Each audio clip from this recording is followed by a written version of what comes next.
Welcome to the Top 5 Sports Callers of the Week, Super Bowl 50 edition. Number 5. We start with Dan from Pittsburgh, who hopped on the Starkey and Mueller show on 93.7 The Fan in Pittsburgh with a conspiracy theory on why Tom Brady isn't playing in the Super Bowl.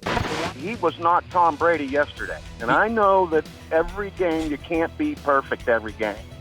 But that guy is almost spot on all the time he plays.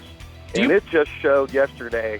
He wasn't even hollering and screaming on the sidelines like he always does, even when they're winning by his ribs probably hurt from getting pummeled the whole game. He was counting his money, Dan. Yeah, right. He was counting all that dirty blood money that he collected. Do you believe in any other, do you believe that aliens have landed on Earth, conspiracy stuff like that?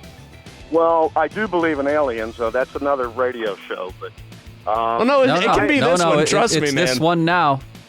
Trust me. I believe that he got a suitcase, either a 5 or 10 million, and said, "You're losing this 10 million in a suitcase."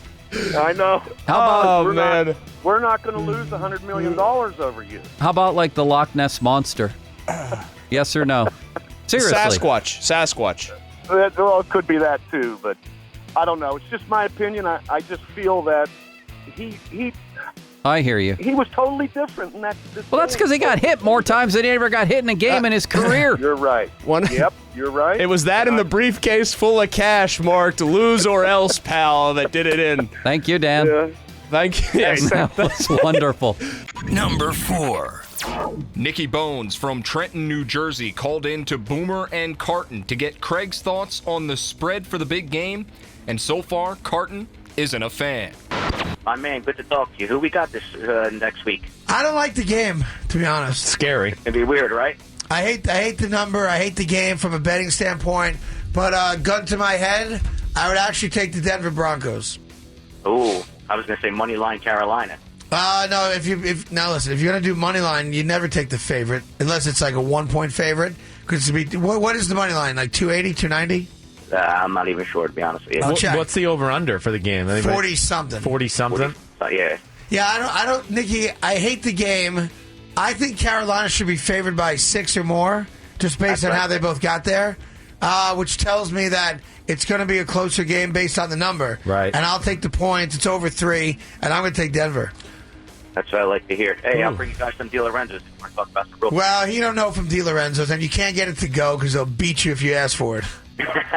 It's De Lorenzo's is thanks, Nikki. Be good, buddy. Nikki Bones, I like Carolina if my opinion counts. Yeah, don't worry. Because I see the game can being like Carolina up by 3 late. They score a touchdown, and now it's 10, 11 points. But I don't know. Don't ask me. It's all right. Well, I mean, we're going to be insecure now. You're welcome to give your Nikki opinion. Bones, though, I love the name. He's an old friend from 15 years ago. Right. In Trenton. And the place you talked about, De Lorenzo's, is the famous. Every town's like the one famous pizza place. Right. Well, that's the place you go. Wonderful pizza. Number 3.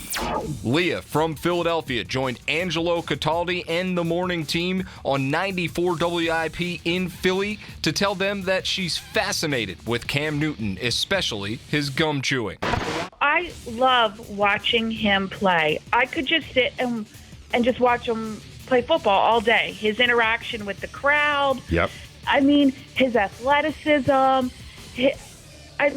And he chews gum. Who chews gum as a quarterback? Like, that just amazes me. He chews gum and calls plays, and, his dances, even though they're silly, he just engages you in a football game. He's got great shoes, too. Those pregame shoes he wears are Leah, awesome. He was responsible for 45 touchdowns this season.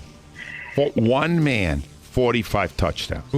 That's just mind-boggling. Yeah. And, he can run with it. He can throw it. He's got the big arm. He can make the short throws. He leads. He's yelling at the defense, but in a positive way. He's got the crowd going.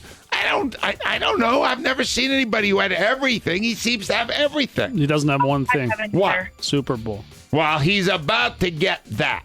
You think he will, right? Yes, I do. I think anyone who watched the games yesterday, they think he will. I want him to. It's going to be interesting. I'm rooting for him. I've had I enough hope he of Peyton. gets it. You know, screw Peyton. I've had enough of him, all right? Frankly, he's outstayed his welcome to me. Number 2.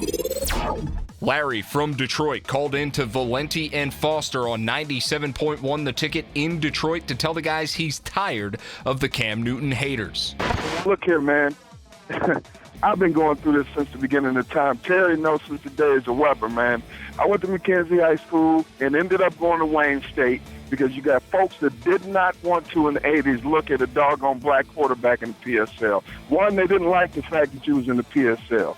Secondly, it was just what it was. I call it automatic racism. Secondly, the other thing is with Cam Newton, what I don't like the most about what people say, I'm getting tired. And Terry, you and Mike chime in on this. I'm getting tired of hearing about him even when he's not playing. Well, this particular guy is not going to try to beat you with his feet. He's smarter than that. Or this particular guy can throw the ball. He's smarter than that. All that is, to me, is a shot at black quarterbacks. And I'm getting sick and tired of it. It's automatic racism. It's crap.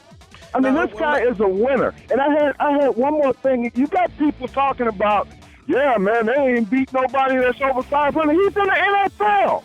Everybody is good. And God bless Cam Newton, and I hope he gets out there and win. I'm just getting sick. If you look at those two games, ain't no way in the heck Tom Brady or Peyton Manning is going to beat Cam Newton or Colin Kaepernick or Michael Vick. Let's just face it, people. The game has changed. Well, I'm gonna toss Michael Vick out of that. No, do that. But what he said is interesting, and I got to go find it. But if you look at the cover of ESPN.com today, there was a headline, and it was something to the effect of Cam Newton has raised his game, and he's beating you with his arm. Yes. And it's basically what he's saying. Number 1. The top spot goes to Calhoun from Atlanta, Georgia, who hopped on with Dukes and Bell on 92.9 The Game in Atlanta to tell the guys he wants the Super Bowl to end in a tie. I tell you what, you look at Carolina, you look at Denver, you look at all those teams. One of the biggest things they have that's not on the field is a great GM, and that's what we're lacking. You look at the talent that they have, you look at the talent that we have, and we're light years away. You know how far we are? We're as far as a short, broke guy chancing with a hot gold digger. It's not going to happen. That's how far we are. And if you look at it, it can be disheartening. I understand what everyone's saying about Cam, and yeah, it's fun to watch, but I'm a Falcons fan for real. I want it to be a tie. I don't like Peyton Manning, and I'm not rooting for Cam Newton. And I encourage everyone who's a Falcons fan to be just as petty and bitter as me. I hope it's a tie. Tune in every week to hear the wildest callers and the wittiest banter as CBS Local Sports brings you the top 5 sports callers of the week.